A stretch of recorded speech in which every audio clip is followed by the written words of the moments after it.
For 8 years, they whispered behind my back at every family gathering. "She's just a burden," my mother-in-law would sneer.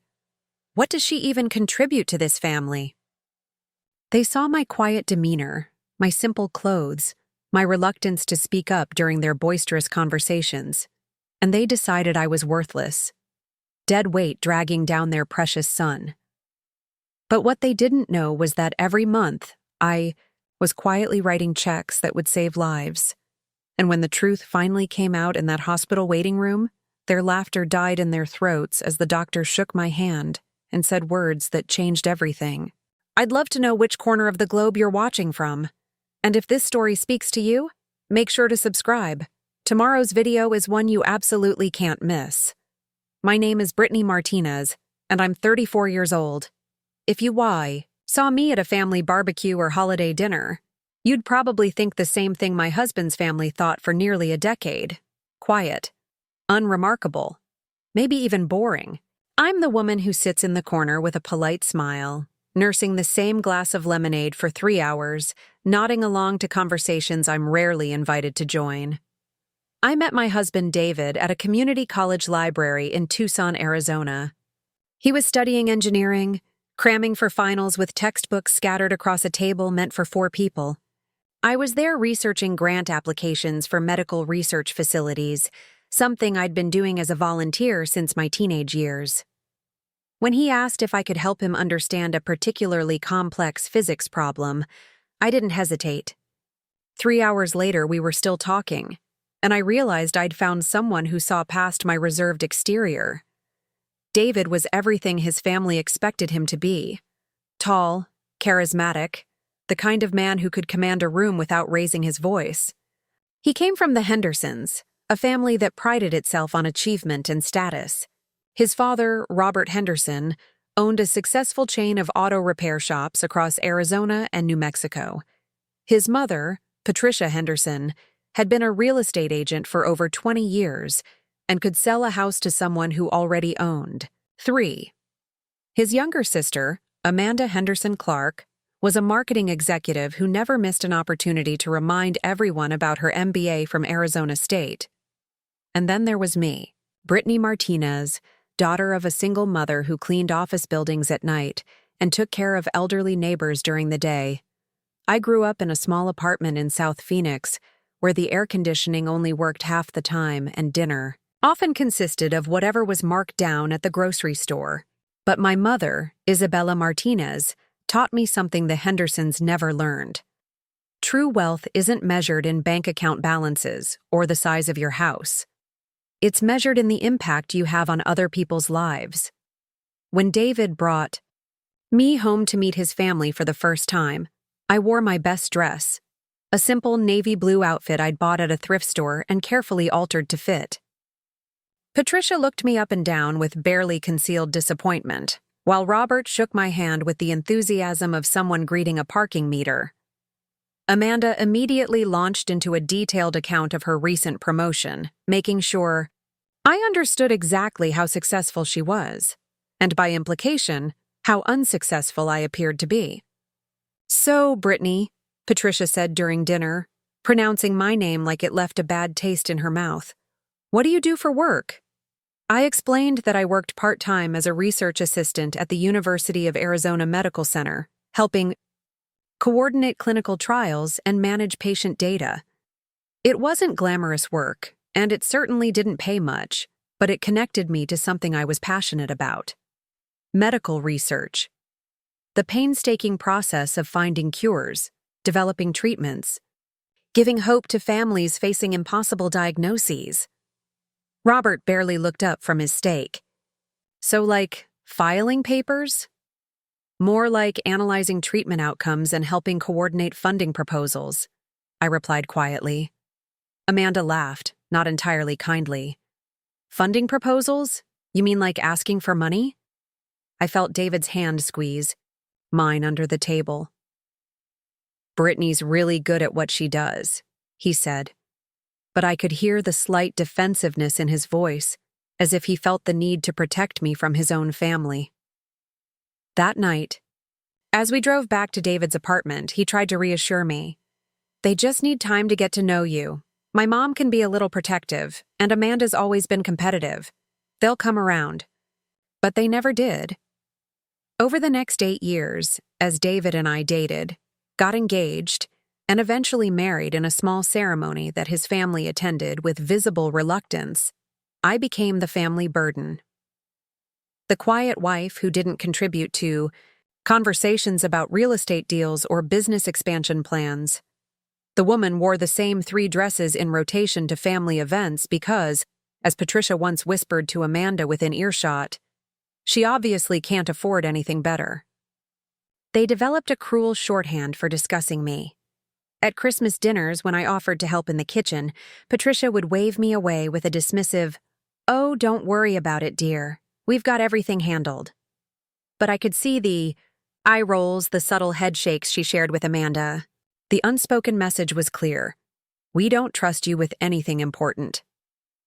During family game nights, they'd choose teams without including me, claiming they had even numbers when there were clearly odd numbers. When David got a promotion at his engineering firm, Robert clapped him on the back and said, "Good thing you've got your head on your shoulders, son. Some people in this family need to be carried." His eyes flicked meaningfully in my direction. Amanda was perhaps the cruelest. She had perfected the art of the backhanded compliment, delivered with a smile that never reached her eyes. "Brittany, that's such a sweet little job you have. It must be so fulfilling to help out with filing and answering phones. Not everyone needs to have big career ambitions." When I tried to explain that my work involved complex data analysis and research coordination, she'd nod condescendingly and change the subject. The worst part was watching David slowly start to believe them. In the beginning, he defended me fiercely. He'd argue with his mother when she made snide comments, challenge his father when he dismissed my work, shut down Amanda's passive-aggressive attacks. But years of constant pressure wore him down like water against stone. Gradually, his defenses weakened. He stopped correcting their assumptions about me. He stopped mentioning my achievements at work. When I received recognition for my contributions to a groundbreaking diabetes research project, he celebrated with me privately, but never shared the news with his family. "They just wouldn't understand," he said when I asked why he didn't tell them about the award I'd received. "You know how they are about academic stuff." But I knew the real reason. He was starting to see me through their eyes. The burden. The dead weight. The wife who couldn't contribute to their family legacy of success and achievement. What none of them knew, what I had never told even David, was the secret I'd been carrying for over 15 years. Every month, without fail, I wrote a check for $3,000 to the Henderson Children's Medical Research Foundation.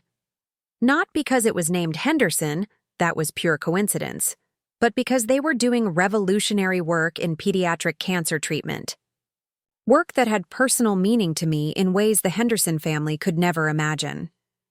When I was 16 years old, my younger cousin Miguel was diagnosed with acute lymphoblastic leukemia. He was 8 years old, obsessed with dinosaurs, and had the kind of laugh that could make you forget every bad thing that had ever happened to you. The doctors gave him a 30% chance of survival. For 8 months, I watched my aunt and uncle exhaust their savings, sell their car, take out loans they couldn't afford, all to pay for treatments that might not work. Miguel died on a Tuesday morning in February.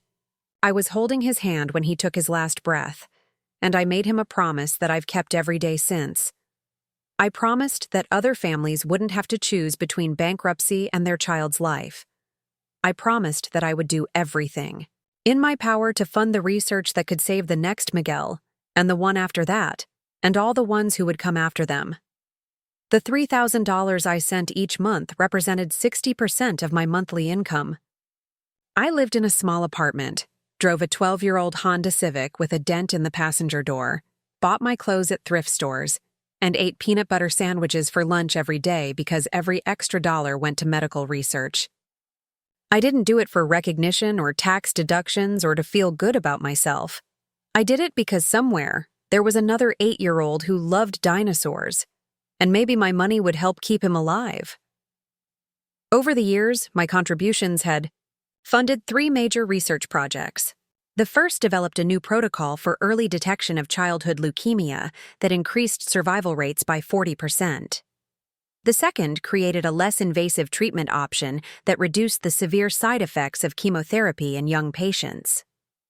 The third was still ongoing, but early results suggested they were on the verge of a breakthrough in personalized cancer treatment for children. The foundation sent me quarterly reports detailing how my donations were being used. I kept these reports in a locked filing cabinet in my home office, along with thank you letters from researchers, updates on clinical trials, and photographs of children who had benefited from the treatments my money had helped develop. It was a secret archive of hope, of lives saved and families kept together. But the Hendersons saw none of this. They saw my small apartment and assumed I was bad with money. They saw my old car and decided I lacked ambition. They saw my thrift, store clothes, and concluded I was beneath their social status. They never asked about my passions, my goals, my contributions to the world. They looked at the surface and made their judgment. Burden. The irony was almost too perfect to believe. Here I was, being dismissed as worthless by a family named Henderson, while secretly funding medical research that was saving children's lives. Every month, as I wrote that check, I thought about how Patricia would react if she knew that the woman she considered dead weight was contributing more to medical advancement than her entire family combined. But I never told them. Not because I was ashamed, but because their approval had ceased to matter to me years ago. My worth wasn't determined by their opinion of my clothes or my job or my bank account balance. My worth was measured in the letters I received from parents whose children had survived cancer, because of treatments my donations had helped develop.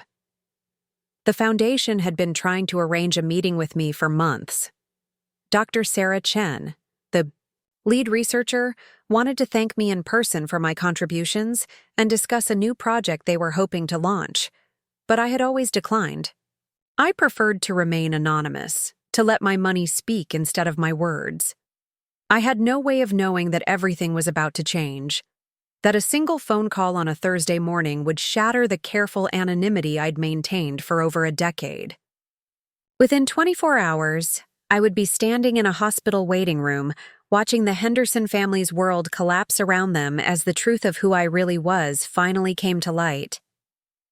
But that morning, as I sat in my small apartment, writing out my monthly check to the Henderson Children's Medical Research Foundation, I was still just Brittany Martinez, the burden, the dead weight, the woman who wasn't good enough for the Henderson family. If you'd subscribe to our channel. Now, back to where we left off. I had no idea that by tomorrow, everything would change. The call came at 7:23 a.m. on a Thursday morning in October. I was sitting at my kitchen table, steam rising from my coffee cup, when my phone buzzed with an unknown number. Dr. Sarah Chen's voice was urgent but controlled, the way medical professionals speak when they're delivering news that can't wait but requires delicacy. Ms. Martinez, I apologize for calling so early, but we have a situation that requires your immediate attention. There's been an accident involving the Henderson family, and we need you at Phoenix Children's Hospital as soon as possible. My blood turned to ice water. What kind of accident? Is David okay? Your husband is stable, but his 7-year-old nephew, Tyler Henderson Clark, was critically injured in a car accident last night. He's Amanda's son. The injuries are severe, and we need to discuss treatment options that fall directly under the research you've been funding. Amanda's boy, Tyler. I'd only met him a handful of times at family gatherings, but I remembered him clearly. Bright blue eyes like his mother's, but with none of her sharp edges. He was the kid who always asked me about my work when the adults ignored me, genuinely curious about what I did at the hospital. The one who'd drawn me a picture of a dinosaur last Christmas because he'd overheard me mention that my cousin used to love them. I'll be there in 30 minutes, I said, already, reaching for my keys. Ms. Martinez, there's something else. The family doesn't know about your involvement with our foundation. Dr. Richardson and I agreed we should handle this delicately, but given the circumstances, they'll need to know. I finished. I understand. The drive to Phoenix Children's Hospital felt both endless and too short. My hands gripped the steering wheel as I tried to process what was happening. For 8 years, I had successfully kept my two worlds separate. My life with David and his family, where I was the quiet burden who contributed nothing of value, and my secret life as a medical research donor, where my contributions had helped save dozens of children's lives. Now those worlds were about to collide in the most devastating way possible. I parked in the visitor garage and made my way to the pediatric intensive care unit, my heart hammering against my ribs. The elevator seemed to crawl upward, each floor marking another step toward a confrontation I'd never imagined would happen. The waiting room was a study in controlled chaos. Robert Henderson paced near the windows, his usually perfect business. Attire rumpled and stained with what looked like coffee. Patricia sat rigid in a plastic chair, her makeup smeared from tears she'd tried to hide. David stood by the nurse's station, speaking in low, urgent tones to a doctor I didn't recognize. And there was Amanda, collapsed in a corner chair like a marionette with cut strings. The woman who had spent years perfecting her polished exterior, who never appeared in public without perfect hair and designer clothes, looked utterly broken. Her face was swollen from crying, her expensive blouse wrinkled, her hands shaking as she clutched a small stuffed dinosaur that must have belonged to Tyler. None of them noticed me enter. I stood in the doorway for a moment, watching this family that had never accepted me now united in their terror and grief. For the first time in 8 years, their wealth and status and success meant nothing. They were just people facing every parent's worst nightmare. David saw me first. Relief flooded his face as he rushed over, pulling me into a desperate hug. "Brittany, thank God you're here. I don't know what to do. Tyler's in surgery, and they're saying..."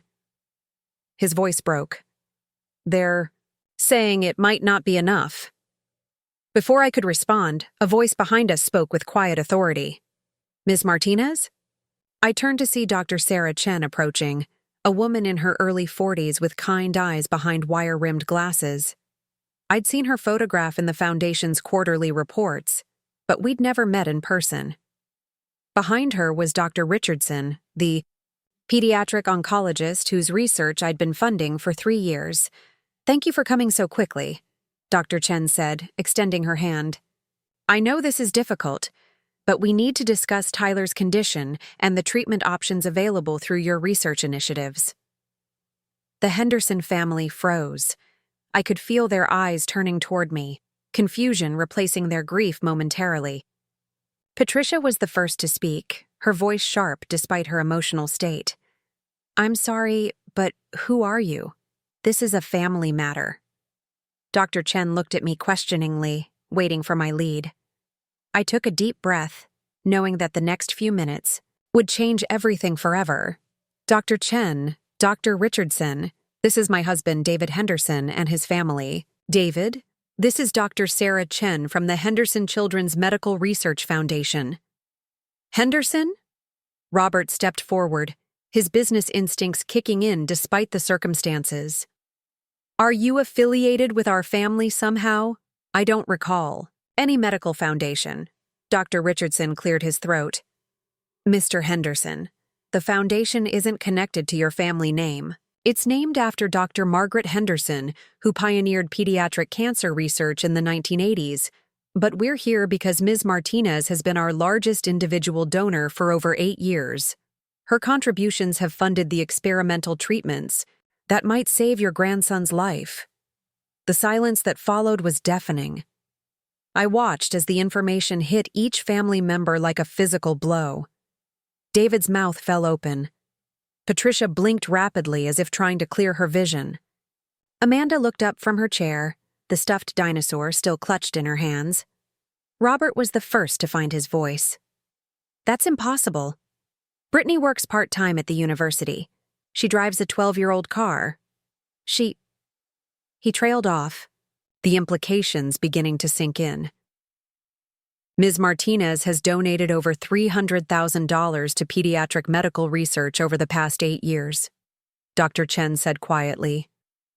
Her contributions have directly funded the development of the emergency neurological protocols that our surgical team is using on Tyler right now. Amanda stood slowly, swaying slightly on her feet. $300,000? Her voice was barely a whisper. That can't be right. She looked at me with an expression I'd never seen before. Not dismissal or condescension, but something approaching awe mixed with horror. Where? Patricia's voice was strangled. Where did you get that kind of money? For the first time in 8 years, I looked Patricia Henderson directly in the eyes and spoke with complete confidence. I earned it. Every dollar came from my salary at the university. 60% of my income, every month for the past decade. David grabbed my arm, not roughly, but with desperate intensity. Brittany, why didn't you tell me? All this time you've been living like... He gestured helplessly at my simple clothes, my discount sneakers. Living like what, David? Like someone... Who cares more about saving children's lives than impressing your family? The words hung in the air like a challenge. For 8 years, I had swallowed their contempt, accepted their dismissal, smiled politely while they treated me like a burden. But standing in that hospital waiting room, with their grandson fighting for his life, I found my voice. Dr. Richardson stepped forward with a tablet in his hands. I need to explain Tyler's condition and the treatment options. He suffered severe trauma to the brainstem in the accident. Under normal circumstances, the survival rate for injuries, this extensive would be less than 15%. However, thanks to the research funded by Ms. Martinez, we've developed a new protocol that combines experimental drug therapy with advanced surgical techniques. He turned the tablet toward us, showing brain scans that meant nothing to me but everything to him. The good news is that we caught the injury within the optimal treatment window. The experimental protocol Ms. Martinez's donations helped develop has shown an 85% success rate in similar cases. Amanda made a sound somewhere between a sob and a gasp. 85%? The surgery is already underway, Dr. Chen added. Dr. Williams is one of the country's leading pediatric neurosurgeons, and he's using techniques that literally wouldn't exist without the research Ms. Martinez has funded. Robert sank into a nearby chair, his face gray with shock. I don't understand. If you had this kind of money, why did you live? He looked around the room as if searching for words. Why did you act like you were poor? I never acted like anything, I replied. You assumed I was poor because I didn't buy expensive clothes or drive a new car. You assumed I was worthless because I didn't flaunt wealth or demand attention. You saw what you wanted to see. Patricia stood abruptly, her face flushed with a mixture of shame and anger. You let us think. All these years, you let us believe. I let you show me who you really are, I interrupted. I let you demonstrate that your respect is only available to people who meet your standards of success. I let you prove that kindness and character mean nothing to you compared to bank account balances and status symbols. David stepped between us, his face pale with realization. Brittany, please. I know we haven't always... I know my family can be... Your family has spent 8 years telling me I'm a burden, I said, my voice steady despite the tears I could feel building. They've made jokes about my clothes, dismissed my work, excluded me from conversations, and treated me like hired help at family gatherings. And you, David, you stopped defending me. You stopped seeing my worth because they convinced you it didn't exist. Amanda stood up, still clutching Tyler's dinosaur. You're right, she said, her voice cracking. We treated you horribly. But Tyler, if there's anything you can do, any influence you have with these doctors, there's nothing more I can do, I said. The money's already been donated. The research is complete. The doctors have the tools they need. Tyler's survival depends on the treatments my contributions help develop, but I can't influence the outcome. Dr. Chen's phone buzzed, and she stepped away to answer it. We all watched her face for any sign of news, good or bad. When she hung up, she was smiling. The surgery went better than expected. Dr. Williams was able to repair the damage using the new microsurgical techniques, and Tyler is responding well to the experimental drug protocol. He's not out of the woods yet, but his vital signs are stabilizing. Amanda collapsed back into her chair, sobbing with relief. Patricia covered her face with her hands, her shoulders shaking.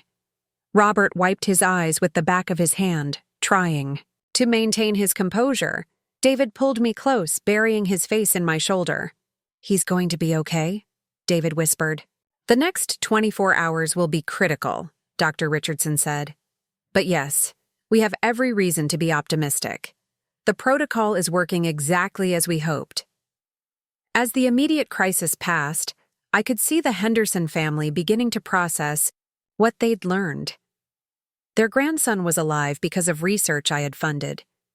The woman they'd dismissed as worthless had been quietly working to save children's lives for years. The burden they'd mocked had contributed more to medical advancement than any of them had ever dreamed possible. But the most profound change was in David's eyes. The man who had gradually stopped defending me, who had begun to see me through his family's critical lens, was looking at me like he was seeing me for the first time. There was wonder there, but also shame, and something that looked like fear. "Brittany," he said quietly, pulling me aside as his family continued to celebrate Tyler's improved prognosis. "I need to ask you something, and I need you to be honest with me." I waited.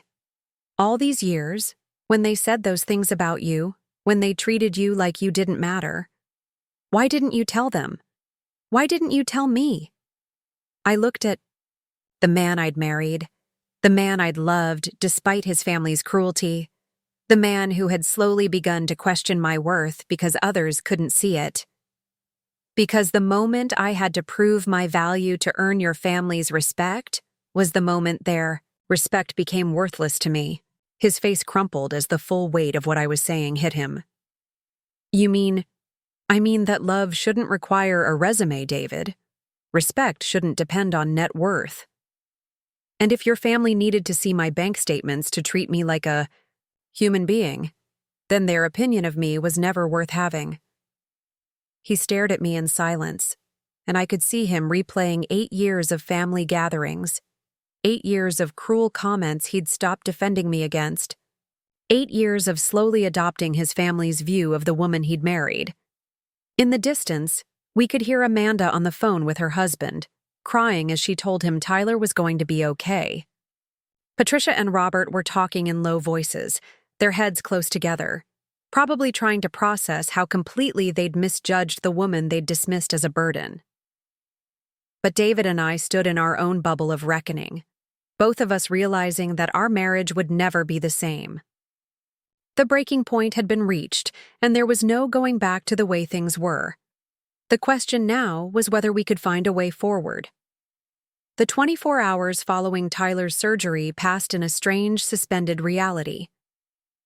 I stayed at the hospital not because the Henderson family suddenly welcomed me, but because Tyler had specifically asked for me when he briefly woke up in the recovery room. His small, groggy voice had cut through the tension like a knife. "Where's Aunt Brittany? I want to show her my dinosaur dreams." Amanda had looked at me with tear-filled eyes and nodded toward Tyler's room. It was the first time in 8 years she'd acknowledged I belonged anywhere near her family. Tyler was still heavily sedated, but his vitals were strong and stable.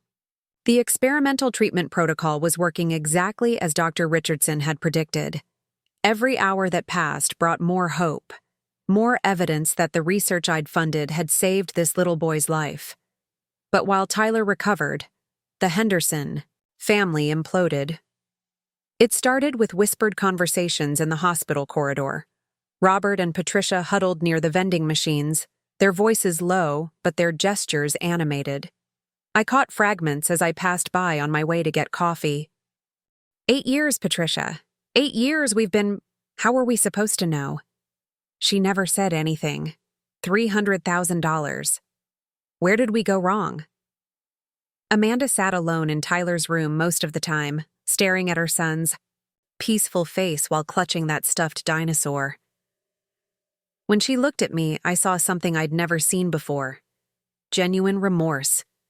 Not the performative regret of someone caught in bad behavior, but the deep, soul-crushing recognition of a terrible mistake. David was the most unsettled. He paced the hallways like a caged animal, making phone calls to his work, to friends, to anyone who might provide distraction from the growing realization that he had fundamentally failed as a husband.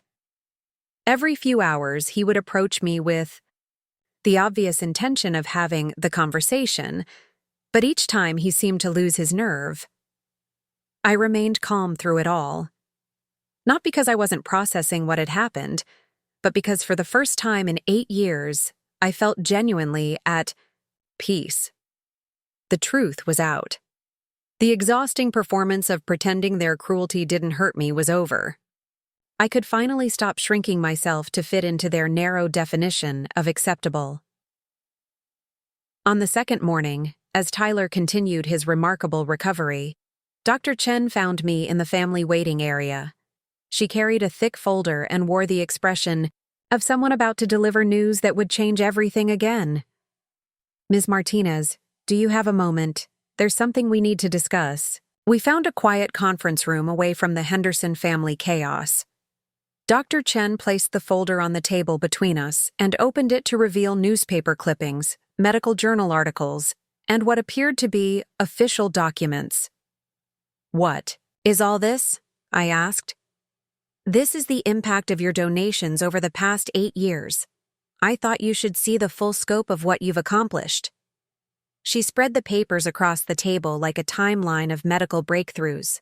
The Peterson Protocol for Early Leukemia Detection, named after Dr. James Peterson, who developed it using your funding. It's now standard practice in pediatric oncology units across the country. She pointed to another article. The Martinez treatment method for reducing chemotherapy side effects in children. Dr. Williams insisted it be named after you, though we respected your request for anonymity at the time. I stared at the papers, seeing my surname attached to a medical treatment that had helped thousands of children. "I never asked for recognition. That's precisely why you deserve it," Dr. Chen replied. "But there's more. The Foundation Board has been discussing a proposal, and given what happened with Tyler, we think now might be the appropriate time." She pulled out a final document, official letterhead and legal language that made my head spin. "We want to establish the Brittany Martinez Center for Pediatric Research Excellence, a dedicated facility that would house all the research programs you've funded, plus expand into new areas of childhood disease prevention and treatment." My hands trembled as I read the proposal. "Dr. Chen, I appreciate this, but I don't have the kind of money to fund an entire research center." "You don't understand," she said, smiling. "You already have. Your 8 years of consistent donations, combined with the grants and matching funds your contributions have generated, total over $2 million in research funding. The board wants to make it official, to give proper recognition to the woman whose generosity has revolutionized pediatric medicine. $2 million.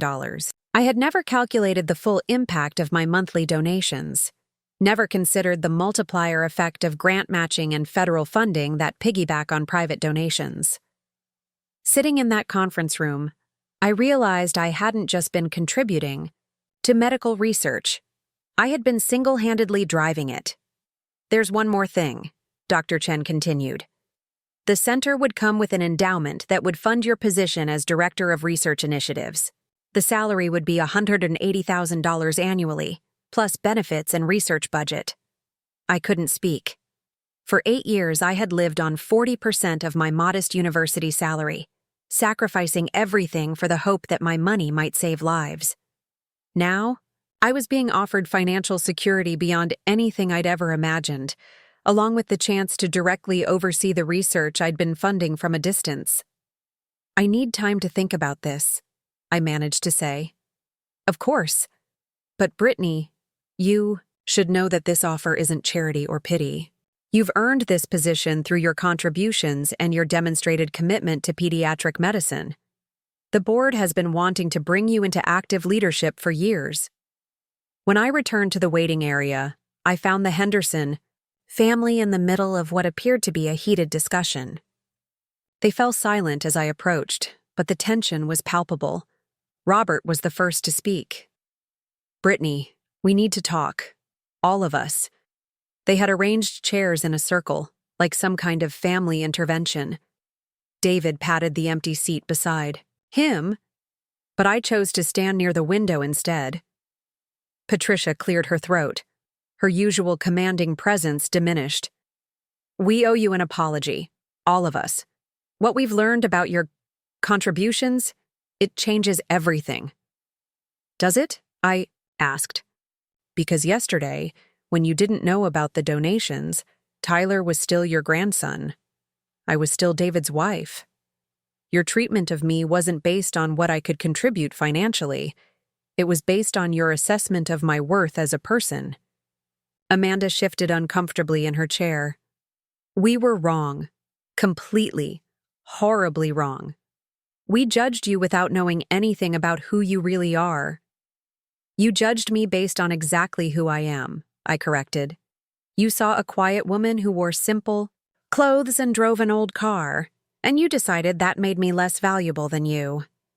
The donations don't change who I was yesterday or 8 years ago.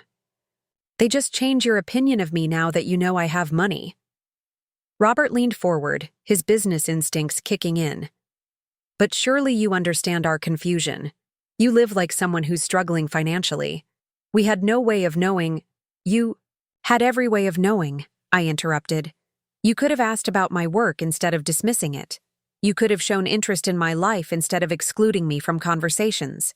You could have treated me with basic human decency instead of like hired help. But you chose not to, because you thought I wasn't worth the effort." David finally found his voice. "Brittany, what can we do? How can we make this right?" I looked at my husband, this man I had loved despite his family's cruelty, despite his gradual acceptance of their assessment of me. "David, 3 days ago, when your mother made that comment about my clothes at dinner, what did you do?" He stared at me, knowing exactly which comment I meant. Patricia had looked at my thrift store sweater and said, "Brittany dear, maybe it's time to invest in some professional clothing. You represent our family now." David had said nothing. He had looked away and changed the subject. "I should have defended you," he said quietly. "You should have defended me 8 years ago, and every day since then. You should have seen my worth without a bank statement to prove it. You should have valued kindness and integrity and compassion more than your family's approval." The silence that followed was deafening. I could see them processing my words, beginning to understand that this wasn't a simple misunderstanding that could be fixed with apologies and good intentions. My phone buzzed with a text from Dr. Chen. "The local news wants to do a story about Tyler's recovery and the research that saved him. They know about your donations. How should we handle this?" I looked at the Henderson family, still sitting, in their circle of shame and confusion, and made a decision that would change everything. "I have something to tell you," I said, showing them the text. "The media knows about my donations to the foundation. They want to do a story about Tyler's recovery and the research that saved his life." Patricia went pale. "The media? You mean this will be public?" "It already is public. Dr. Chen has been trying to protect my privacy, but Tyler's case is significant enough that the story will come out regardless." Amanda stood up abruptly. "What does that mean for us? For our family?" For the first time in 8 years, I smiled at Amanda with genuine warmth. "It means the world will see exactly what kind of family you are. They'll see that you spent years treating a major medical research donor like a burden because she didn't meet your standards of success. They'll see that your grandson is alive today because of the woman you mocked for wearing thrift store clothes." Robert's face flushed red. "You're going to humiliate us publicly?" "I'm not going to do anything," I replied. "I'm going to tell the Truth about the research that saved Tyler's life. What the public makes of your behavior is up to them. I picked up my purse and headed toward the elevator. David caught up with me as the doors opened. Where are you going? Home. To think about Dr. Chen's offer and to prepare for the interview. Tyler is going to be fine, and you have a lot to discuss with your family. Brittany, please don't leave like this. We can work through this. I stepped into the elevator and turned to face him. David, for 8 years I believed that if I just tried hard enough, if I was patient enough, if I proved myself worthy enough, your family would accept me. But acceptance that has to be earned isn't acceptance at all. It's conditional tolerance. The elevator doors began to close. What does that mean for us? He called out. It means I'm done earning my place in your life, I said as the doors shut between us. As the elevator descended, I felt something I hadn't experienced in years. Genuine excitement about my future. Dr. Chen's offer represented more than financial security. It represented recognition for work that mattered, respect for contributions that saved lives, and the chance to build something meaningful instead of constantly defending my right to exist in spaces that never wanted me. My phone buzzed again. This time it was a message from Tyler's nurse. He's asking for you again. Says he wants to tell you about the dinosaurs he saw in his dreams. I smiled and pressed the button for the pediatric floor. There was one Henderson who had always seen my worth, and right now he was the only one who mattered. When I walked into Tyler's room, his face lit up despite the tubes and monitors surrounding him. Aunt Brittany, I dreamed about T-Rex, just like Miguel used to like. I had never told anyone in the Henderson family about Miguel, but somehow this 7-year-old boy had connected our stories in his unconscious mind, linking the cousin I'd lost to the research that had saved his life.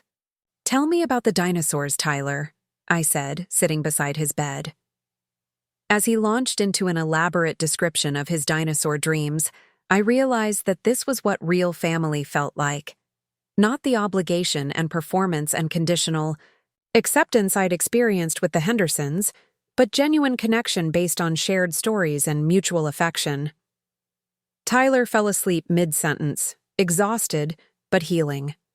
I sat beside him in the quiet room, watching his chest rise and fall steadily, and knew that whatever happened with David and his family, I had found my way to where I belonged. The research center would happen. The media attention would expose the Henderson family's true character, and I would finally step into the life I had been building in secret for 8 years. For the first time since I'd married into the Henderson family, I was no longer the burden. I was the benefactor. The Phoenix. News 12 interview was scheduled for Wednesday morning at the hospital. By Tuesday evening, the Henderson family had launched into full crisis management mode, and I was about to discover just how far they would go to protect their reputation. I was at home, preparing notes for the interview, when David arrived at my apartment with his entire family in tow. They stood on my doorstep like a delegation of desperation. Robert in his best business suit, Patricia clutching her designer purse like armor, Amanda with red-rimmed eyes and Tyler's stuffed dinosaur still in her hands, and David looking like a man who'd aged 10 years in 3 days. "We need to talk," Robert announced without preamble as I opened the door. "Actually, we don't," I replied. But David pushed past me into the apartment. "Brittany, please just hear us out. 5 minutes." Against my better judgment, I let them in.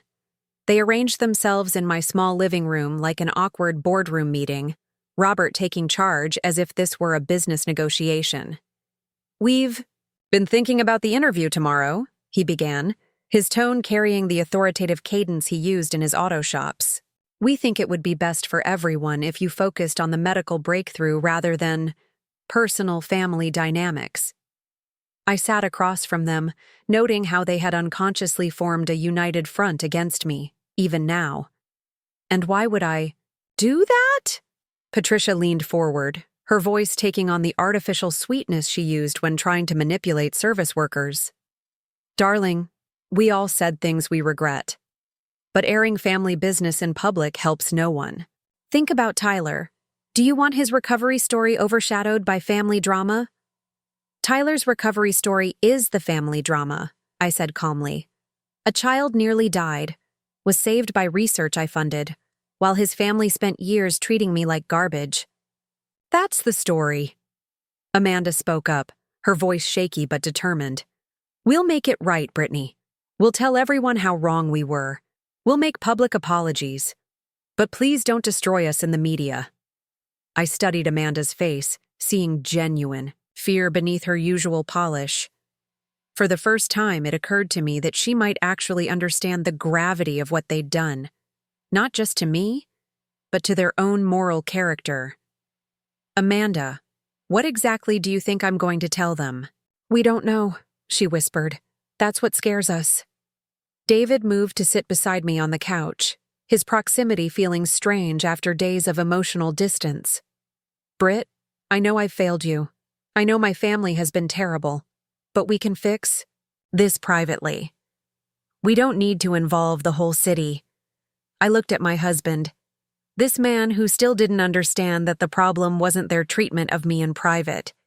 It was their complete inability to see me as a person worthy of basics. Respect. The interview wasn't revenge, it was simply truth. David, what do you think I'm going to say tomorrow? He hesitated, and I could see him trying to calculate the worst-case scenario. I'm afraid you're going to tell them how we treated you, how I stopped defending you, how my family made you feel worthless for 8 years. And is that not what happened? The silence stretched between us like a chasm. Finally, Robert cleared his throat and played what he clearly thought was his ace card. Brittany, I want to make you an offer, a generous one. He pulled out his phone and showed me a banking app with more zeros than I'd ever seen in one place. $500,000, transferred to your account tonight. All we ask is that you keep the focus on the medical research and Tyler's recovery. I stared at the screen, genuinely shocked. You're trying to bribe me? I'm trying to compensate you, Robert replied smoothly. For years of misunderstandings. For not recognizing your contributions sooner. For any hurt feelings we might have. Caused. Hurt feelings? I stood up abruptly, my calm finally cracking.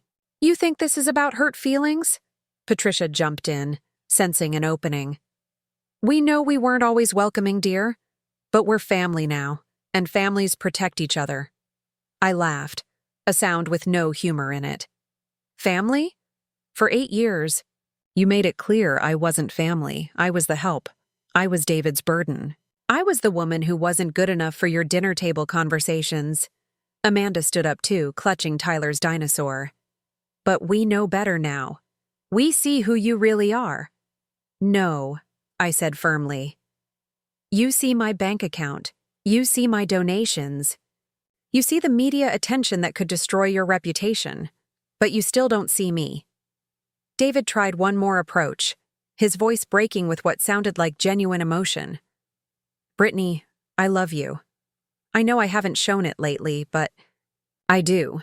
Please don't let my family's mistakes destroy our marriage. I looked at this man I had loved, this man who had promised to honor and cherish me, who had instead slowly learned to dismiss and tolerate me. David, when did you stop loving me? I never stopped. When did you stop defending me? He couldn't. Answer that one. When did you start seeing me through their eyes instead of your own? His silence was answer enough. My phone rang, interrupting the tense moment. Dr. Chen's name appeared on the screen. I need to take this, I said, stepping into the kitchen. Brittany, I have news, Dr. Chen said without preamble. Tyler's case has attracted attention from the National Institutes of Health. They want to feature the research protocols in their National Pediatric Care Guidelines. This could revolutionize emergency treatment for traumatic brain injuries in children nationwide. I gripped the phone tighter. That's incredible. There's more. The NIH representative specifically requested to meet with you. They're interested in discussing a federal research position that would put you at the forefront of pediatric medical policy development. Federal position. national impact. The scope of what was being offered made my head spin. Dr. Chen, the interview tomorrow will be watched by medical professionals across the country, she finished.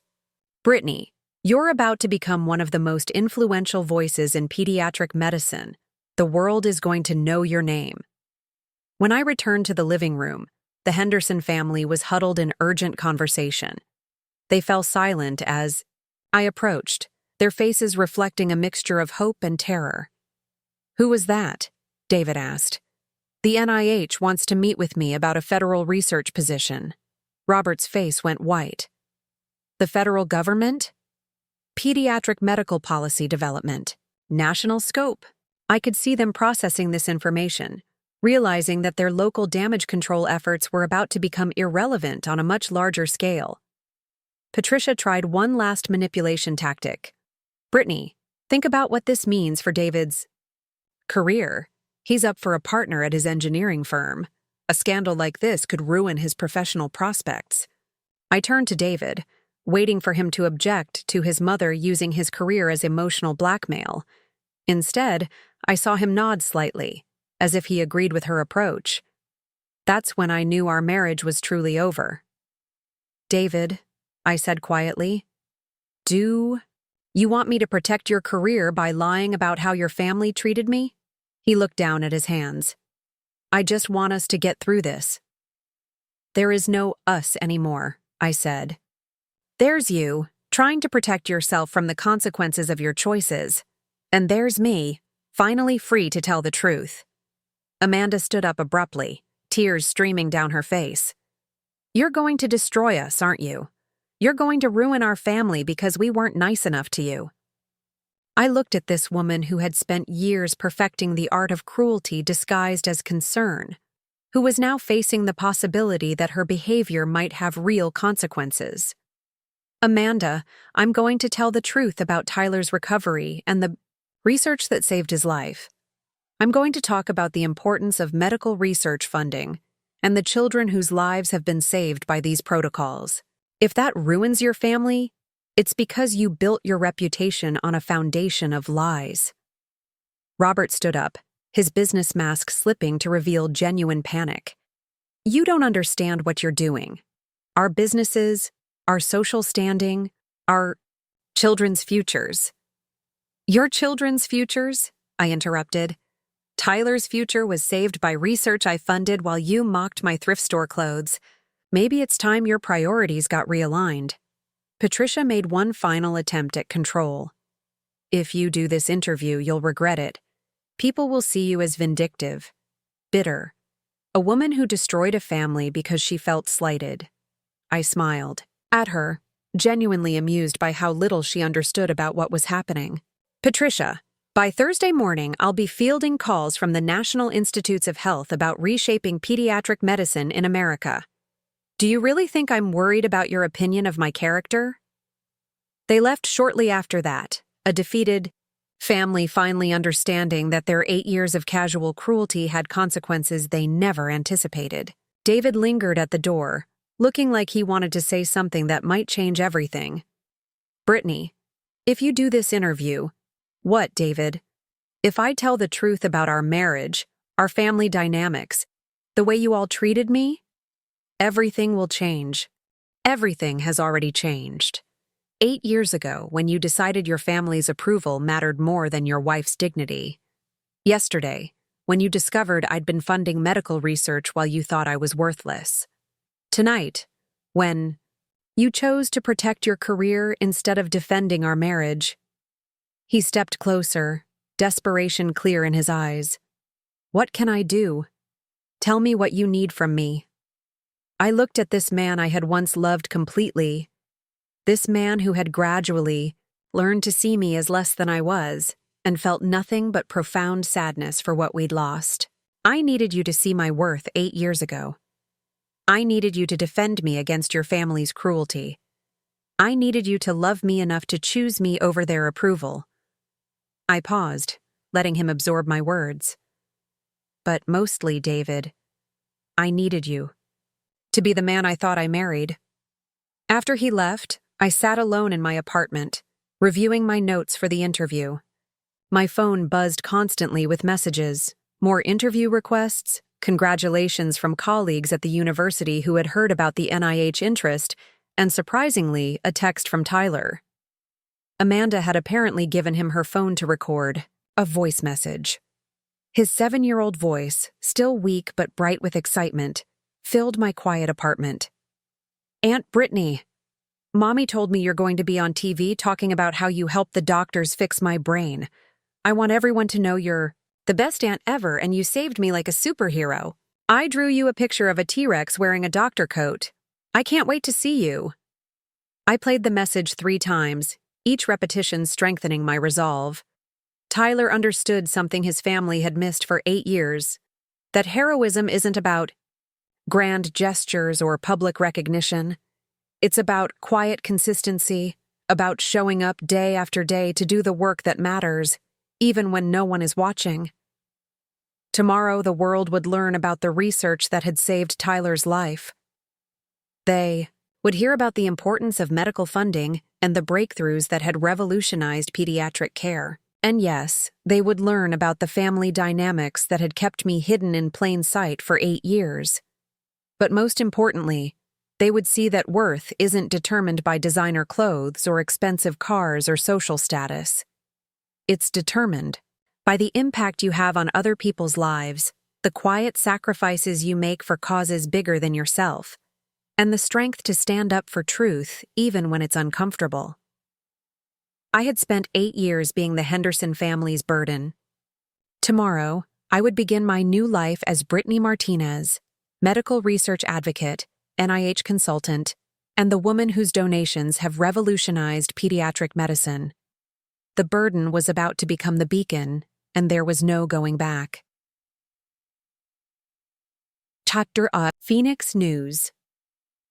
12 Studio was smaller than I'd expected, but the cameras and bright lights made everything feel monumentally significant.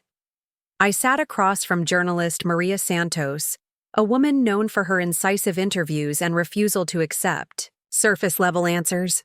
Behind the cameras, I could see Dr. Chen and Dr. Richardson, their faces reflecting pride and anticipation. What I hadn't expected was to see David and his family gathered in the studio's waiting area, visible through the glass partition.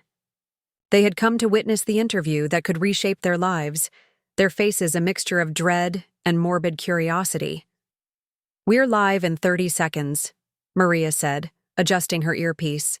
"Remember, just speak from the heart. The world needs to hear this story." As the red light blinked on, I felt a strange calm wash over me. For 8 years, I had hidden my truth. Today, it would finally be free. "Good morning. I'm Maria Santos with Phoenix News 12. Today we're joined by Brittany Martinez, the woman whose anonymous donations have revolutionized pediatric medicine and whose story has captured national attention.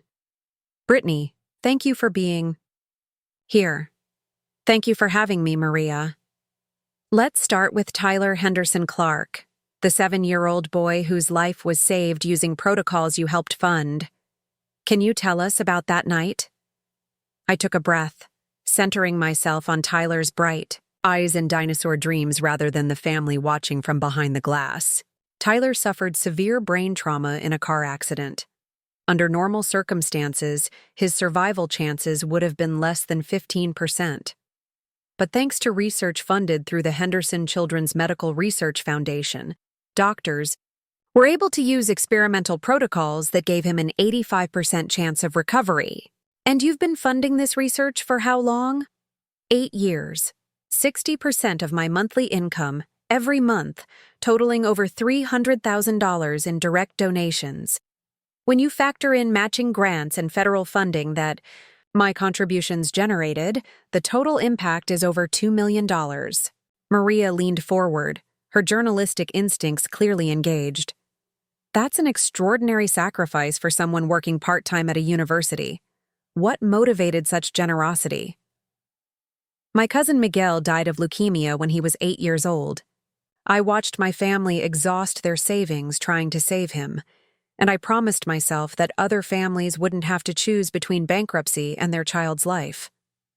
Through the glass, I could see Patricia's hand fly to her mouth. They had never known about Miguel. In 8 years of family gatherings, they had never once asked about my family, my history, my motivations for anything. But Brittany, you've kept this philanthropy secret for nearly a decade. Why? This was the moment. The question that would expose everything. Maria, I've been married to Tyler's uncle for 8 years. I've attended every family gathering, every holiday dinner, every celebration. And in all that time, Tyler's family treated me like— I paused, choosing my words carefully.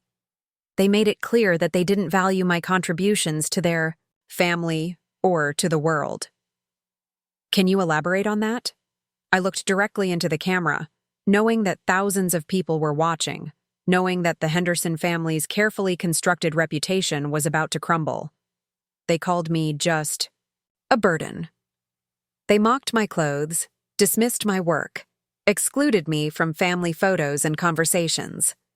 They never once asked about my passions, my goals, or my values. They saw a quiet woman who drove an old car and wore thrift store clothes, and they decided I was worthless.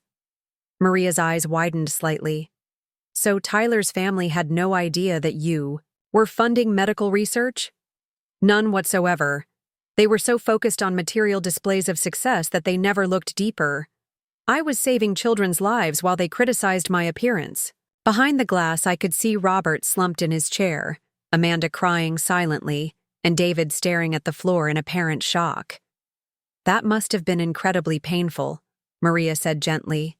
It was. But it also clarified something important for me.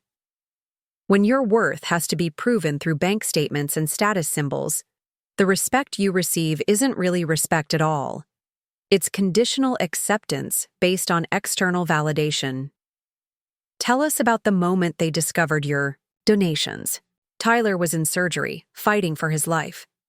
Dr. Chen called me to the hospital because the experimental protocols fell under research I had funded. When she thanked me publicly for my contributions, Tyler's family was shocked. Not because their grandson was alive, but because the woman they had dismissed as worthless had been quietly working to save children's lives for years. Maria shuffled her notes, clearly sensing there was more to this story.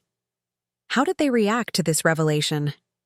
Initially with disbelief, then with attempts to control the narrative. They offered me money to keep our family dynamics private. During this interview, they offered you money to stay quiet about how they treated you? $500,000, yes. The studio fell completely silent except for the hum of equipment. Through the glass, I could see the Henderson family's faces reflecting horror at this public revelation. Brittany, what you're describing sounds like a family that valued appearance over character, wealth over compassion. How did this affect your marriage? I had been dreading this question, but now that it was here, I felt only relief. My husband gradually stopped defending me against his family's cruelty. He began to see me through their eyes rather than his own. When a man stops believing in his wife's worth because others can't see it, the marriage becomes another burden to bear rather than a partnership to cherish. Are you still married? Legally, yes. But emotionally, spiritually, practically? No. You can't love someone you don't respect, and you can't respect someone whose value you question based on other people's opinions. Maria leaned back, clearly processing the depth of this story. Let's talk about the future. I understand the National Institutes of Health has reached out to you? Yes. They want to discuss a federal position developing pediatric medical policy. The research protocols that saved Tyler's life could become standard care nationwide, potentially saving thousands of children annually. So you're going from being called a burden to potentially reshaping American healthcare? I smiled, feeling genuinely joyful for the first time in years. I'm going from hiding my light under a bushel to letting it shine where it can do the most good.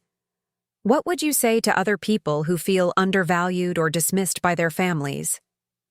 I looked directly into the camera, thinking of all the people who might be watching while being told they weren't good enough, smart enough, successful enough for the people who were supposed to love them unconditionally. Your worth isn't determined by other people's ability to see it. You don't need permission to be valuable, approval to be worthy, or validation to make a difference. Sometimes the most powerful thing you can do is continue being yourself, quietly, consistently, authentically, even when no one is paying attention. The impact you're making matters, whether anyone acknowledges it or not. Any message for the Henderson family? I paused, considering my words carefully. Through the glass, I could see them watching intently, waiting to see if I would deliver a final blow or offer unexpected grace. I hope they learn that true family isn't about control or conditional acceptance. It's about seeing each other clearly, supporting each other consistently, and choosing love over judgment. Tyler will recover completely because of research I funded, but more importantly, he'll grow up knowing that heroes don't always wear capes. Sometimes they wear thrift store sweaters and drive old cars and quietly change the world while everyone else is looking the other way. As the interview concluded, Maria thanked me and promised that the full segment would air during the evening news. The cameras stopped rolling, and I felt a profound sense of completion. The truth was out. The secret was revealed. The burden had finally been lifted. Dr. Chen approached me as I removed my microphone. "Brittany, that was incredible. The phone hasn't stopped ringing since we went live. Medical journals, news stations, research foundations, everyone wants to talk to you." "And the NIH?" Dr. Williams from the National Institutes of Health called during the commercial break. "They want to expedite your interview process. This could move very quickly." As I gathered my things, I noticed the Henderson family approaching from the waiting area.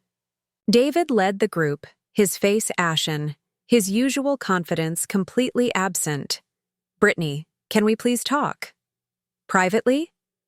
I looked at this man who had been my husband for 8 years, who had promised to honor and cherish me, who had instead learned to tolerate and diminish me. "David, everything I needed to say, I just said on television." Patricia stepped forward, her usual commanding presence replaced by desperate vulnerability. "Please, you have to understand. We never meant to hurt you. So deeply, we didn't know." "You didn't know because you never asked," I replied. "You didn't know because you never looked past your own assumptions. You didn't know because knowing would have required seeing me as a complete person rather than a supporting character in your family's story." Amanda clutched Tyler's dinosaur, her makeup ruined by tears. "The whole city saw that interview. Everyone knows how we treated you. My son's recovery story is now about our failure as a family." "No, Amanda. Your son's recovery story is about the triumph of medical research and the power of anonymous generosity. The failure of your family is a separate story that you chose to write with your actions over 8 years. Robert, the family patriarch who had always commanded respect through intimidation and wealth, looked like a deflated balloon. What do you want from us? How can we fix this? I looked at these 4 people who had shaped 8 years of my life, who had taught me that love could be conditional and respect could be purchased, and worth could be determined by external validators. They had given me the greatest gift imaginable. They had shown me exactly who I didn't want to be. "I don't want anything from you," I said with genuine peace. "I want you to learn from this. I want you to treat the next quiet person with kindness instead of dismissal. I want you to look for character instead of status symbols. I want you to choose empathy over judgment." "What about us?" David asked desperately. "What about our marriage?" I looked at my husband one final time, remembering the man I had fallen in love with in that college library, mourning the partnership we could have had if he had chosen to grow instead of shrink. "David, I hope you find someone who makes you proud to defend them. I hope you learn to value integrity over approval. And I hope you remember that love isn't about changing someone to fit your family's expectations. It's about choosing them, despite your family's objections." As I walked toward the exit, Tyler's voice message played in my mind. "You saved me like a superhero." He was right, but not in the way he thought. I hadn't just saved him from brain trauma. I had saved him from growing up in a family that valued appearance over character, that measured worth through bank statements rather than kindness. And in the process, I had saved myself. The parking lot was filled with news vans from stations across Arizona and beyond. Reporters called out questions as I walked to my car, but I simply smiled and waved. I had said everything I needed to say. My phone buzzed with a text from an unknown number. "Ms. Martinez, this is Dr. Rebecca Williams from the NIH. After seeing your interview, we would like to offer you the position of Director of Pediatric Research Policy, effective immediately. Please call at your earliest convenience. The children of America need advocates like you." I sat in my car for a moment, processing the magnitude of what had just happened. In 1 hour, I had gone from the Henderson family burden to a nationally recognized medical research advocate with a federal job offer. But more importantly, I had reclaimed my story. For 8 years, the Hendersons had written my narrative. Quiet, worthless, burdensome. Today, I had rewritten it. Compassionate, generous, heroic. As I drove home, I passed the billboard advertising Robert's auto repair shops. By tomorrow, everyone who saw that sign would know that the Henderson family had spent 8 years mocking a woman who was quietly saving children's lives. The revelation was complete. The truth was free. And for the first time in 8 years, so was I. The interview aired at 6 o'clock that evening, and by 7:30, my phone had received 47 calls, 83 text messages, and 212 emails. The story had gone viral on social media with hashtags like "Dar Thrift Store Hero" and "Jar Quiet Philanthropist" trending across multiple platforms. But the real measure of impact came in the form of a single text message from my mother at 8:15 p.m. "Mija, Mrs. Patterson from the church just called. She saw you on the news and wanted me to know she's proud to have raised such a daughter. The whole neighborhood is talking about what you've done." My mother, Isabella Martinez, who had cleaned office buildings for 30 years to give me opportunities she never had, was finally seeing her sacrifices validated in the most public way possible. That text message meant more to me than any federal job offer ever could. But the Henderson family was experiencing a very different kind of attention. The first sign of their social collapse came through Amanda's Instagram account, which she'd always used to showcase her perfect family life and professional success. By Thursday morning, every single post had hundreds of comments, and none of them were supportive. Screenshots of her past posts, especially ones featuring family gatherings, where I was notably absent from photos, were being circulated with captions like, "Where's the woman who saved your son's life?" And "This is what entitlement looks like."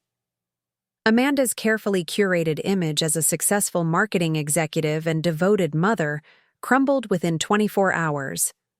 Her company, Pinnacle Marketing Solutions, released a statement on Friday distancing themselves from her comments about me, emphasizing their commitment to diversity and inclusion. By Monday, she had been placed on administrative leave pending an internal review.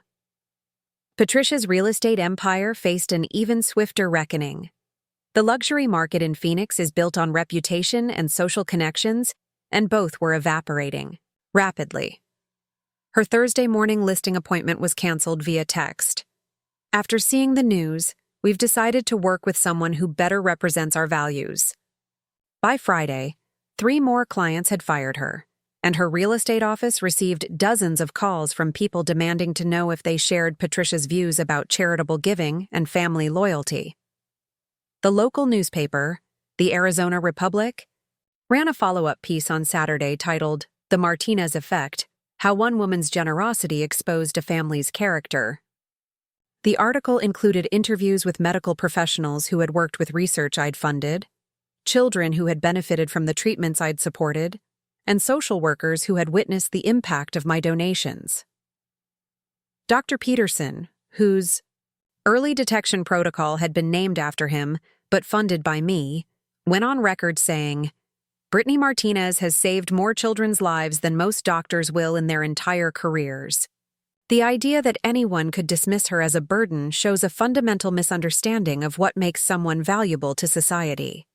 Robert's auto repair empire, built over 25 years of hard work and community relationships, began to crumble on Sunday. His shops had always relied on word-of-mouth recommendations and repeat customers who trusted the Henderson name. But social media had turned that reputation into a liability. The Phoenix Business Journal reported a 30% drop in customer traffic across all Henderson auto locations by the end of the first week. Google reviews flooded in, not about the quality of automotive service, but about the character of the family that owned the business. One review particularly captured the public sentiment. "I've been bringing my car here for 10 years, but I can't support a business owned by people who would treat a medical research hero like garbage. There are plenty of mechanics in Phoenix who know how to fix cars and appreciate charitable giving."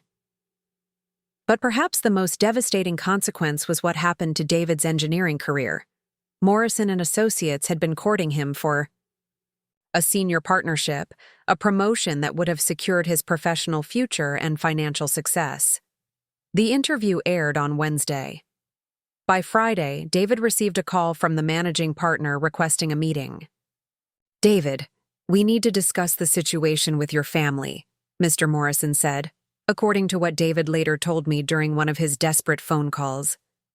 "Our firm represents several major healthcare systems and medical device manufacturers.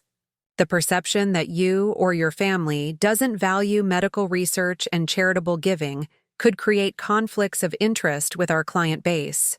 The partnership offer was withdrawn that same day. The social consequences proved equally devastating. The Henderson family had built their identity around country club memberships, charity gala attendance, and exclusive social circles. But Phoenix? High society is surprisingly small, and news travels fast. The country club, where Robert had been a member for 15 years, suddenly found reasons to exclude the family from events. Charity organizations that had previously courted their donations now publicly distanced themselves, afraid of being associated with people who had mistreated a major medical research donor. I learned about most of these developments through Dr. Chen, who had become something of a media liaison for me as interview requests continued pouring in. On Thursday afternoon, she called with an update that stunned even me. "Brittany, I just received a call from the Henderson family's attorney. They want to make a formal donation to the foundation." "How much?" I asked, though I was already suspicious of their motives. $2 million. They're calling it a gesture of support for Tyler's recovery and the research that saved his life. I was quiet for a long moment, processing the audacity. They're trying to buy their way back into public favor. That's what I assumed as well. I told their attorney that we appreciate all donations but that any contribution wouldn't change the facts about how they treated you. He seemed surprised. That money wouldn't solve their public relations problem. The attempted donation backfired spectacularly when news of it leaked to the media. Rather than seeing it as genuine remorse, the public viewed it as a desperate attempt to purchase redemption. The Phoenix New-Times ran a scathing editorial titled, "Too Little, Too Late, When Charity Becomes Damage Control," which included the line, "The Henderson family spent 8 years treating a medical research hero like hired help, then offered money to silence her story, and now thinks they can donate their way back to respectability. This isn't philanthropy, it's panic." Tyler, blissfully unaware of the social catastrophe engulfing his family, continued his remarkable recovery. I visited him every day, partly because his doctors wanted to monitor his progress on the experimental protocols, but mostly because his pure joy in my presence was a healing balm for my own emotional wounds. On Friday afternoon, as I was reading him a book about dinosaurs, he asked a question that revealed how much he understood despite his young age. "Aunt Brittany, why is Mommy crying all the time now? She says it's because she's happy I'm better, but it doesn't look like happy crying." I chose my words carefully. Sometimes adults make mistakes, Tyler. Big mistakes that hurt people they care about. Your mommy is sad because she realizes she made some mistakes and doesn't know how to fix them. Like when I broke Grandma's vase and tried to hide the pieces? Exactly like that. Except your mommy's mistake was about how she treated people, and those kinds of mistakes are harder to fix than broken vases. Tyler considered this with the seriousness that children bring to important revelations. If I said sorry for breaking the vase and helped clean it up, Grandma forgave me. Maybe if Mommy says sorry and helps clean up her mistake, people will forgive her too. His innocent wisdom cut straight to the heart of the matter. The Henderson family was trying to fix their broken reputation with money and public relations tactics, but they hadn't taken the most basic step: genuine accountability and meaningful change. That accountability came unexpectedly on Saturday morning. I was at home, reviewing job descriptions for the NIH position, when Amanda arrived at my door alone. She looked nothing like the polished marketing executive I'd known for 8 years. Her hair was unwashed, her face bare of makeup, her expensive clothes replaced by jeans and a simple sweater. She carried Tyler's stuffed dinosaur and a thick folder. "Brittany, please. I know you have no reason to listen to me, but I need to show you something." Against my better judgment, I let her in. She sat on my couch and opened the folder, revealing what appeared to be printouts of social media posts, news articles, and personal emails. "This is what our life has become in 1 week," she said, her voice hollow. "My job is gone. Tyler's private school asked us to consider other educational options for next year. My husband's law firm is reviewing his partnership status because they're worried about association with our family." She pulled out a particular printout, an email from Tyler's best friend's mother. "We've decided that playdates between Tyler and Jordan should be postponed indefinitely. We don't want our family associated with the kind of people who mistreat medical research heroes." I looked at the email, feeling an unexpected pang of sympathy. "Amanda, Tyler shouldn't suffer for adult mistakes." "That's what I'm trying to understand," she said, tears starting to flow. "How did we become the kind of people who would hurt someone like you? How did we become so focused on appearances that we couldn't see character?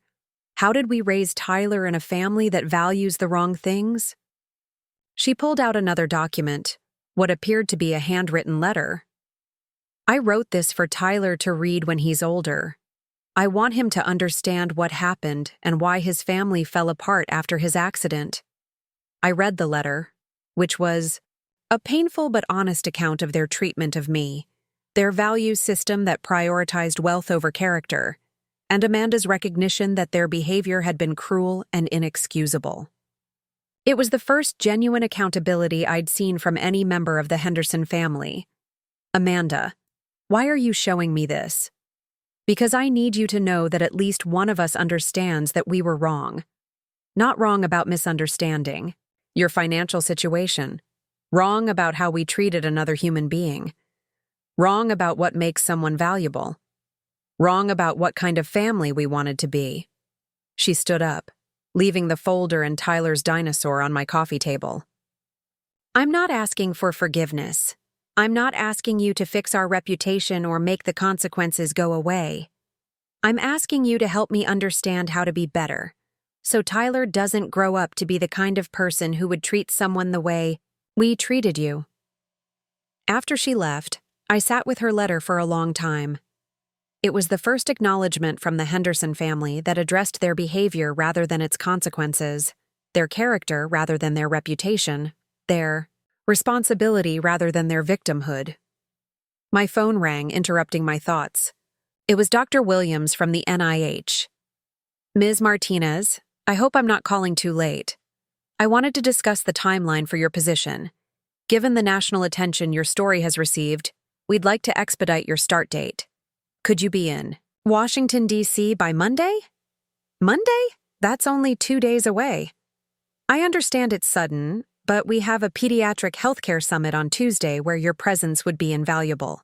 Plus, frankly, the longer you stay in Phoenix, the more media Attention and personal drama you'll have to navigate. Sometimes a fresh start in a new city is exactly what someone needs.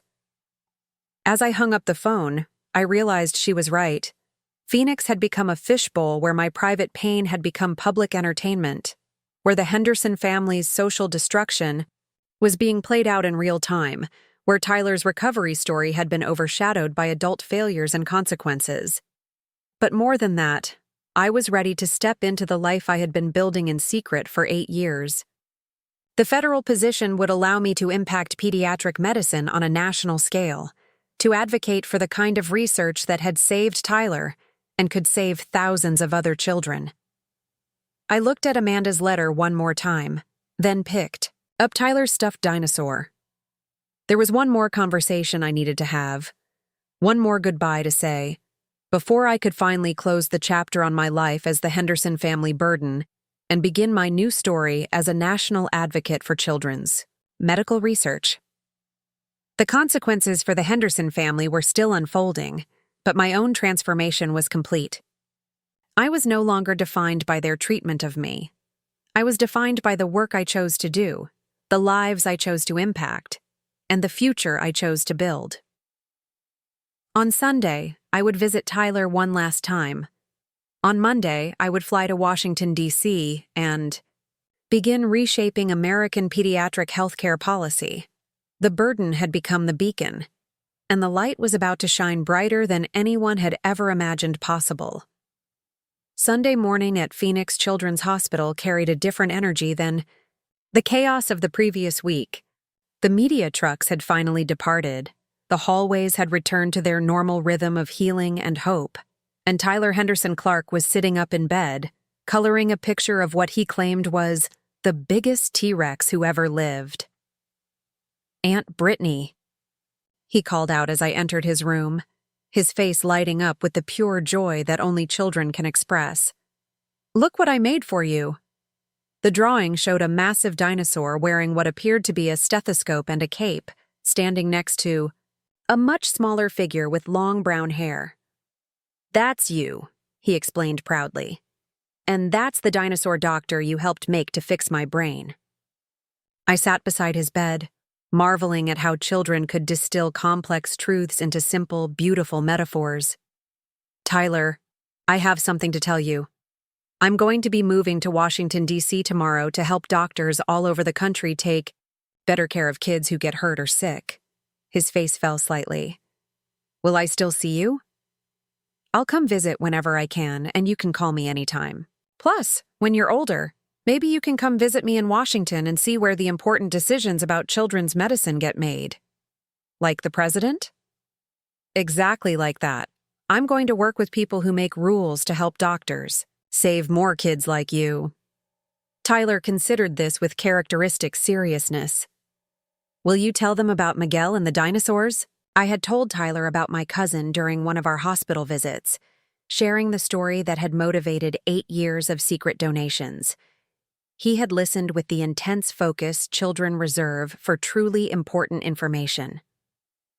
"I'll tell them about Miguel, and about you, and about all the kids who need doctors to have the best tools to help them get better." As we talked, Amanda appeared in the doorway. She looked hesitant, uncertain of her welcome, but Tyler immediately called out to her, "Mommy, Aunt Brittany is going to be like the president for kid doctors." Amanda managed a weak smile as she entered the room. "That's wonderful, Tyler.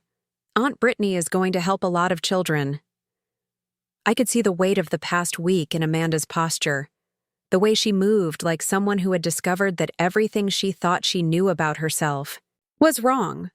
But there was something else in her expression, a clarity that hadn't been there before. "Brittany, could I speak with you privately?" We stepped into the hallway, leaving Tyler absorbed in his dinosaur artwork. Amanda leaned against the wall, looking more vulnerable than I had ever seen her. "I wanted you to know that I've been meeting with a counselor this week. Not for public relations, not to figure out how to fix our reputation, but to understand how I became the kind of person who could treat you the way I did." I waited, sensing there was more. She asked me to describe you to her, and I realized I couldn't. After 8 years of family gatherings, I couldn't tell her anything about who you are as a person. Your interests, your dreams, your fears, your passions, nothing. I could only describe you in relation to what you lacked. Expensive clothes, social confidence, impressive career achievements. Amanda's voice cracked slightly. I had reduced you to a checklist of surface-level criteria, and when you didn't meet them, I dismissed everything else about you. I never saw your kindness to Tyler, your intelligence about medical research, your quiet strength in the face of our cruelty. I was so busy looking for status symbols that I completely missed the character. Amanda, please, let me finish. I need to say this. She took a shaky breath. The counselor asked me what I wanted Tyler to learn from my example, and I realized I had been teaching him that people's worth comes from what they own rather than who they are. I was raising him to become someone who might treat the next quiet, generous person the way we treated you. I could see the genuine anguish in her face, the recognition that her behavior had been not just cruel, but actively harmful to her own child's moral development. I can't undo 8 years of treating you horribly. I can't take back the comments, the exclusions, the dismissiveness. But I can make sure Tyler grows up differently. I can teach him to look for character instead of status, to value kindness over wealth, to see people instead of possessions. That's what matters most, I said quietly. Tyler deserves to grow up in a family that values the right things. I wanted to ask you something, Amanda continued. Would you be willing to stay in touch with Tyler? Not for our family's sake, but for his? He's going to need examples of what real heroes look like, and you're the most heroic person he knows. The request surprised me with its simplicity and sincerity. Of course, Tyler has always been special to me. One more thing. Amanda pulled out an envelope. This is a letter I've written to Tyler's school, explaining what happened and why our family needed to learn some important lessons about character and kindness. I'm not trying to prevent consequences. I'm trying to model accountability. As Amanda returned to Tyler's room, I realized that genuine change was possible, even after years of entrenched behavior. Not for everyone, and not without significant work, but possible nonetheless. My next conversation was with David, who had been waiting in the family conference room like a defendant awaiting sentencing. When I entered, he stood immediately, his usual confidence completely absent. Brittany, thank you for agreeing to see me. Tyler wanted us to talk before I leave for Washington. David winced slightly at the reminder that my departure was imminent and final. I've been thinking about what you said during the interview, about me stopping to defend you, about seeing you through my family's eyes instead of my own. He sat down heavily, looking older than his 36 years. I've been trying to figure out when it happened, when I stopped believing in your worth because they couldn't see it. And I think I know. I remained standing, maintaining the emotional distance I needed for this conversation. It was your second Christmas with us. My mom made that comment about your dress, remember? She said something about dressing appropriately, for family occasions. You looked so hurt, and I almost said something. I started to defend you, but then I thought about how it would create conflict, how it would make the evening uncomfortable for everyone. I remembered that Christmas. Patricia had criticized my simple red dress, suggesting that I didn't understand family standards. David had looked like he wanted to speak up, but then he'd simply changed the subject. I told myself I was keeping the peace, David continued. I convinced myself that it was better to avoid confrontation than to defend you. But really, I was choosing their approval over your dignity, David. And once I made that choice the first time, it became easier every time after that. Each time I stayed silent, I lost a little more respect for you and a little more of myself. By the end, I had adopted their view of you because it was easier than fighting for a marriage I was too cowardly to defend. His honesty was painful but necessary. What do you want from me, David? Nothing, he said. and I could hear the genuine surprise in his own voice. For the first time in this whole nightmare, I'm not asking you for anything. I'm not asking for forgiveness, or another chance, or help fixing my reputation. I'm just trying to understand how I became someone I don't recognize. He stood up and walked to the window overlooking the parking lot. I'm moving out of our apartment. I've already started packing. I think we both know our marriage ended years ago. We just finally said it out loud this week. David, I want you to know that watching you these past few days, seeing you step into your power and claim your worth, it's been incredible. I'm proud of you in a way I should have been all along, and I'm ashamed of myself in a way I'll probably carry forever. He turned back to me, tears in his eyes. I hope someday Tyler asks me about his Aunt Brittany, and I hope I'm brave enough to tell him the truth, that she was a hero who saved his life and many others, and that his family was too foolish to see it until it was too late. As David left, I felt a profound sense of closure. Not forgiveness, that would take time if it came at all, but completion. The marriage we should have had was finally acknowledged as the marriage we'd actually lost years ago. My final hospital conversation was with Dr. Chen and Dr. Richardson, who had requested a meeting to discuss the future of the research foundation. Brittany, your story has generated unprecedented interest in pediatric medical research, Dr. Chen began. Donations have increased by 400% in the past week. We've received funding commitments from organizations across the country. More importantly, Dr. Richardson added, we've received inquiries from potential donors who want to follow your model of consistent, substantial giving rather than occasional large donations. You've created a template for sustained medical research funding. Dr. Chen pulled out a folder similar to the one she'd shown me earlier. We want to establish the Brittany Martinez Institute for Pediatric Research Excellence. Not just a building or a program, but a nationwide network of research initiatives focused on childhood diseases and treatments. The federal position I'm taking would actually complement this perfectly, Dr. Chen interrupted. You'd be developing policy at the federal level while overseeing implementation through the institute. You'd be shaping both the rules and the practice of pediatric medicine. As I reviewed the proposal, I realized they were offering me the chance to build the legacy I had been working toward unknowingly for 8 years. Not just funding research, but leading it. Not just saving individual children, but transforming the entire system of pediatric care. Monday morning arrived gray and drizzly, fitting weather for a day of departures and new beginnings. My apartment was mostly packed, my life reduced to essential items that would fit in my car for the drive to Washington, D.C. Tyler had been discharged from the hospital the evening before, his recovery so complete that his doctors called it a textbook example of successful experimental protocol implementation. Amanda had brought him to say goodbye, along with the rest of the Henderson family. It was an awkward gathering in my small living room, these people who had dismissed me for 8 years now trying to express gratitude they couldn't quite articulate. Patricia attempted several versions of thank you, each more stilted than the last. Robert offered a businesslike handshake and mumbled something about appreciating everything.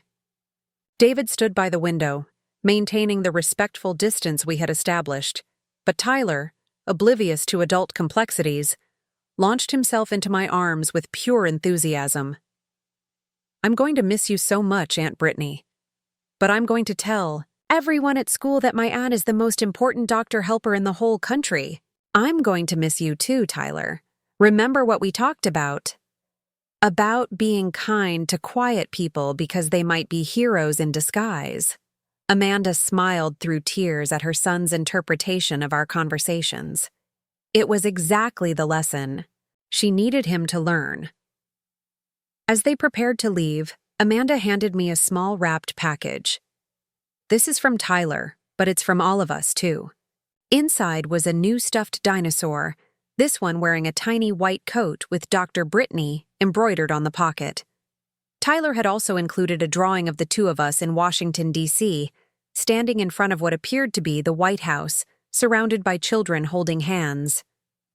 Tyler wanted you to have a dinosaur of your own, so you won't forget about him when you're helping all the other kids.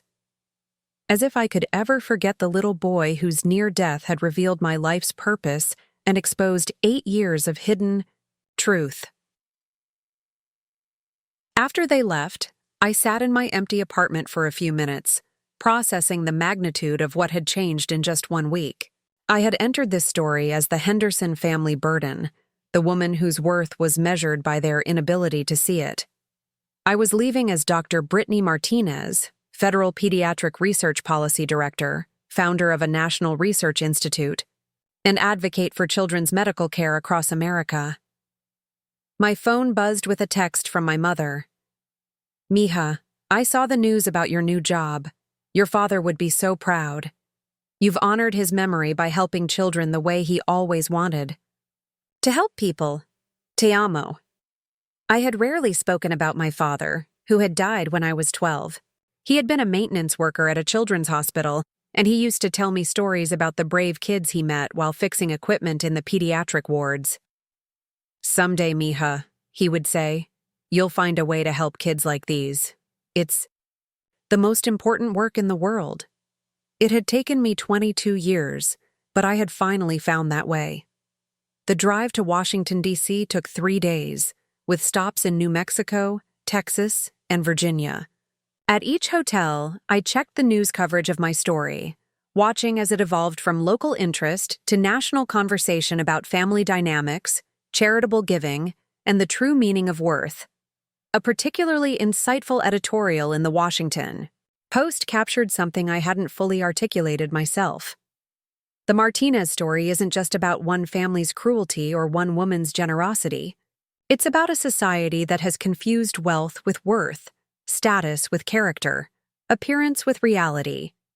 Brittany Martinez spent 8 years being invisible to people who should have seen her most clearly, while saving children's lives that those same people will never impact. Her story forces us to examine our own biases, our own assumptions about who matters and why. When I arrived in Washington, D.C. on Wednesday evening, the city felt like the fresh start Dr. Williams had promised. No one here knew me as the Henderson family burden. I was simply Dr. Brittany Martinez, the woman whose story had captured national attention and whose expertise was needed to reshape American pediatric healthcare.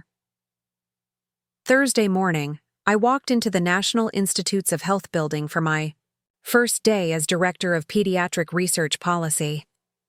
The lobby displayed a quote from Dr. Jonas Salk. "I have had dreams and I have had nightmares, but I have conquered my nightmares because of my dreams." For 8 years, I had lived in the nightmare of being unseen, unvalued, dismissed as a burden by people who should have cherished me. But I had conquered that nightmare through the dream I had carried since Miguel's death. The dream of a world where children's lives mattered more than adult prejudices, where medical research received the funding it deserved, where heroes didn't need recognition to keep working. My first meeting was with a team of pediatric specialists from around the country, brought together to discuss implementation of the protocols that had saved Tyler's life. As I entered the conference room, Dr. Susan Walsh from Johns Hopkins stood and began to applaud. Soon the entire room was on their feet, giving me a standing ovation that had nothing to do with my clothes, my car, or my social status, and everything to do with the work I had done when no one was watching. "Dr. Martinez," Dr. Walsh said as the applause subsided, "we've been waiting years for someone with your vision and commitment to lead these initiatives. Welcome to the team that's going to revolutionize pediatric medicine." As I took my seat, at the head of the conference table, I thought about Tyler, probably in school at that moment, telling his classmates about his aunt who had become a doctor helper for the president. I thought about Miguel, whose death had started this journey, and about my father, whose stories had planted the seeds of my dedication to children's welfare. Most of all, I thought about the 8-year-old version of myself, the little girl who had promised her dying cousin that she would find a way to help other families avoid the same heartbreak. That little girl had kept her promise, even when the adults around her couldn't see her worth. The burden had become the beacon. The quiet philanthropist had become a national leader, and the woman dismissed as worthless had found her way to work. That would save thousands of children's lives. 6 months later, Tyler sent me a video message through Amanda's phone. He was standing in front of his school's science fair project, a poster about heroes who help kids. My picture was in the center, surrounded by photos of children who had benefited from the research I had funded. "Hi, Aunt Brittany," he said, grinning at the camera. "I won first place. I told everyone about how you saved my life and lots of other kids, too. My teacher said you're a real-life superhero. And I said I already knew that because superheroes don't need capes if they have big hearts." From the background, I could hear Amanda's voice. "Tell Aunt Brittany what you learned about heroes." Tyler's face grew serious as he looked directly into the camera. "I learned that heroes are usually quiet people who help others when nobody's watching. And I learned that the most important thing about a person isn't what they wear or what they drive.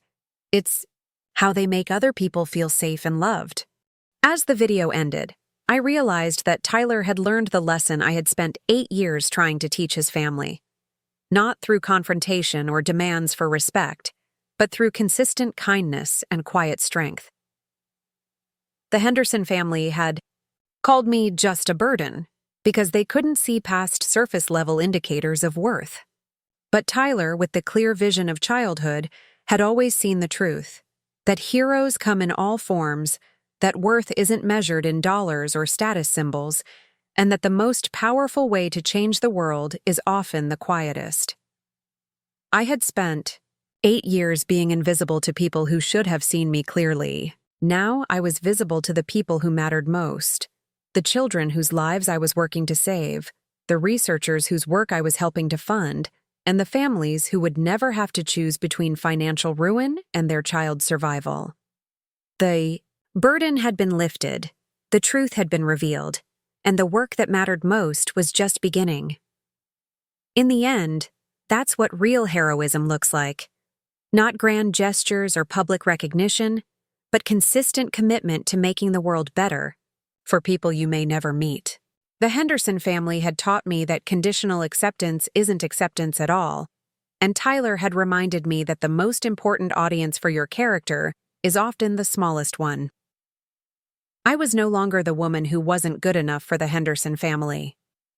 I was the woman whose work would ensure that families like the Hendersons would never again have to watch a child suffer because medical research lacked the funding it needed, and that was worth more than their approval ever could have been. Looking. For more? We've got 2 amazing stories ready for you right on screen. If this one touched you, these are absolutely worth your time. Click to watch them now, and hey, subscribe and hit that bell to never miss our latest uploads.